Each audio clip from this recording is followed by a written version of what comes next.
ကျွန်တော်ကကြပြဆရာအိမ်ပေါ်မှာကျွန်တော်အခုကြပြတပုတ်ရွတ်ပြဖို့စီစဉ်ထားပါတယ်ကျွန်တော်ရွတ်မဲ့ကြပြက2013ဩဂုတ်လမဟေဒီမဂ္ဂဇင်းမှာပါခဲ့တဲ့ဆရာမင်းတစ်ရဲ့စကိုင်းအပီဂရန်ဆိုတဲ့ကြပြရှိဖြစ်ပါတယ်ကျွန်တော်ဘာကြောင့်ဒါလေးကိုရွတ်ရလဲဆိုတော့ကျွန်တော်တို့နိုင်ငံမှာခက်ခဲများစွာစစ်ပေးစစ်တမ်းတွေကြားရနေပြီးတော့အခုပြီးခဲ့တဲ့လမတ်လ28ကလှုပ်ခတ်ခဲ့တဲ့ 7.7 magnitude ရှိတယ်ကျွန်တော်တို့ငလျင်တန်းကြောင့်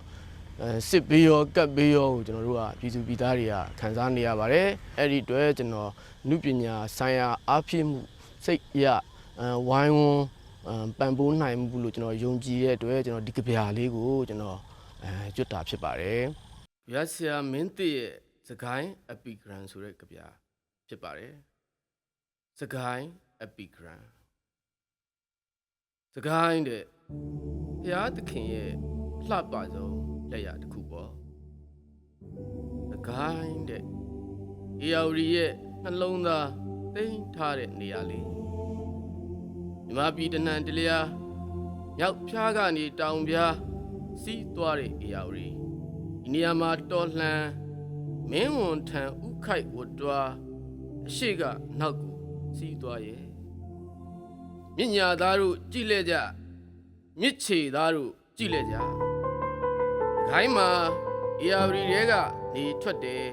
အေယာဝတီတဲမှာနေဝင်တယ်အေယာဝတီဝိထုရှည်ကြီးမှာအလှပဆုံး climate ဟာဒီနေရာမှာပေါ့မြောက်ဖျားဒေသမှာအမိနှစ်ခွခြံထားခဲ့တဲ့အေယာဝတီဆိုတဲ့နဂါးဟာမြဝကျွန်းပေါ်မှာခေါင်းတရားပွား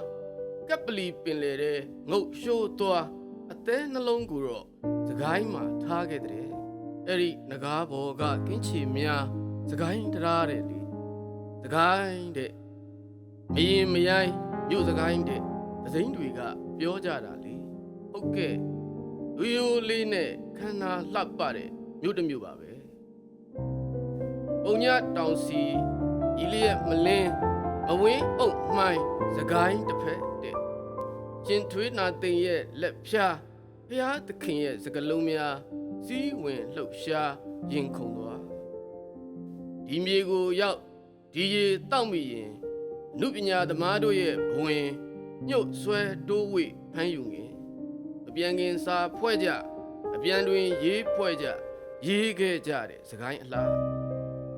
ဇီယာရွှေမြေမြည်ရီခွေဝန်းတဲ့ပုံညရှင်ဇီရီအပါစကိုင်းတောင်အထနာစီကတဲ့မိုးစာပြောတန်တာတဲ့ဇီယာရွှေမြေအလှဒါနပြုကြမစဲလေတဲ့ကမ်းခြေဇီယာဥဝယ်မှန်းချွေမီလာမှုရဲ့လွမ်းနေပါဘူးကွယ်တဲ့စကိုင်းတရားဘက်စီကိုတူလာမလားလို့မျှော်ကြည့်မိသည်တဲ့။အော်မြမပြည်မှာမြို့ဘွဲ့တေးအရေးခံရဆုံးမြို့ပြီပါလေ။စကိုင်းတဲ့သမိုင်းမရိုင်းခဲ့တဲ့မြို့တစ်မြို့ပါပဲ။သမိုင်းမြင်းငါဆိုင်စကိုင်းရောက်တော့စကိုင်းဆိုရင်ပကံပြစ်သခင်ပရိမကထီးလိုင်ရှင်ကျန်စစ်သားရဲ့ဇာတိကွင်အပေခံသင်္ခရာစောယွန်းဖုံးထွန်းလို့ဓာတ်ထက်အင်းဝရင်ငါတစ်ဆက်နှစင်ကျေပြောင်အမိထောင်လို့တကောင်ကျော်လို့တန်းလွဲကျဲမုံဖွဲလရောင်မွဲအောက်မှာအေယာရီဘော်ကလေငယ်တစင်းအင်းဝဘက်တဖြည်းဖြည်းချင်းကပ်ရင်ငူကြောက်ဆောင်စိတ်မှာရိတ်ခနဲခုံပြန်လွှားဘိုးတက်ပြားဆိုတဲ့ပစ္စည်းမဲ့ရွှေတိုက်ဆိုးမိုးလင်းမှစကိုင်းကိုပြန်သူ့နီးသူ့ဟန်နဲ့တော်လှန်ရေးလို့ဟုတ်ကဲ့ကျွန်ုပ်ဥညွတ်လိုက်ပါတယ်စကိုင်းတဲ့သူတော်စင်တွေနဲ့အတူတတ်တိခဲတွေနေတဲ့မြို့ပေါ့တရားလဲဖက်ဓာလဲထက်တဲ့စကိုင်းသူသမိုင်းသူဖြတ်ကျော်သူရဲကောင်းတို့တိုက်ပွဲပျော်အတိတ်ခေါ်တန်ကြားမိရဲ့စကိုင်းတရားထိတ်တိတ်တဆိတ်ရက်မိလှရင်ခုံတန်ရဲဘော်သိန်းတန်ကိုသတိရမှုသမိန်ကိုတန်းတဘ ဦးကျင်မောင်ကိုအမှတ်ရရဲဘော်ထေးကိုလွမ်းရနောင်ရိုးတင်ဝင်းကိုလွမ်းတာတကိုင်းတဲ့ကြပြာကရိုင်းစာကတိုင်းနဲ့ဆရာမှိုင်းတဖွားဖွားချစ်ခဲ့ရတဲ့မြို့ဝေပါတကိုင်းမှာခေါင်းချရှင်မဟာရထတာရရဲ့အုတ်ကူဘေးငါရက်ရင်ငေးမိဗျာဆရာဝိညာဉ်မင်းဝန်တွင်ခိုရွှေကိုင်းသားကိုလှုပ်နှိုးဥဖိုးတင်ရဲ့ရုပ်ပုံလွာမဟာဆွေရဲ့အပြုံးလိပ်ပြာညောင်ပင်သာဥပုံညဆုံးမစကားတန်တဲ့တဲ့လေးအော်ကိုအေးလွင်ရဲ့လွမ်းလိုက်တာတကိုင်းတဲ့ကာလာများရိုင်းတဲ့အခါအယူမီဝိုင်းလဲခံရဘူးရေကြီးခဲ့ကလင်းလှုပ်ခဲ့မီးလောင်ခဲ့ပြီးတော့ပုံညက်ပွင့်ဖူးဝါဆိုဦးတညက်နေမှာဖက်စစ်တွေဘလူးစီကြီးတွေပြိုးခွေးတွေဦးတစ်မျိုးလုံးကျွတ်ကျွတ်ဆူဖူပါယုံငိုရွှေသားလျောင်းငိုစကိုင်းကောင်းခင်ပြိုကျခဲ့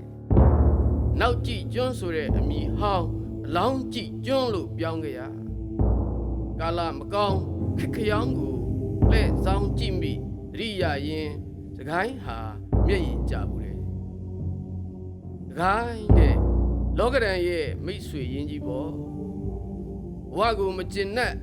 လောကကြီးကိုမကျင်နဲ့တဲဥပြက်မြခံစားရတဲ့အခါဖုံးရဲ့ဗမာဆေးရဲ့ဒေါသရဲ့တောကနဲ့အတူကွန်းရတဲ့ထဲ့ဝါစကိုင်းသားတွေကွန်းဆွဲသွားပေါ့တဘာဝဘေးဒဏ်တဘာဝဘေးဒဏ်စစ်ဘေးနဲ့စစ်ဒဏ်စကိုင်းသားတို့အန်ကျိတ်ခံစကိုင်းဝိညာဉ်အမြဲရှင်တန်စကိုင်းတဲ့မြေရန်ပြုံးနေတဲ့မြို့ပါပဲလောကရန်တရားနဲ့ခါခါလေးကြုံရင်မတုံမလှုပ်ကွန်းလေးမြုပ်ငုံနေတဲ့ခေါင်းပြန်မော့ကြော့ကြော့လေးပြုံးနေတဲ့စကိုင်းသမိုင်းဆရာတွေမျက်ရည်ဝိုင်းလောက်တယ်စကိုင်းတဲ့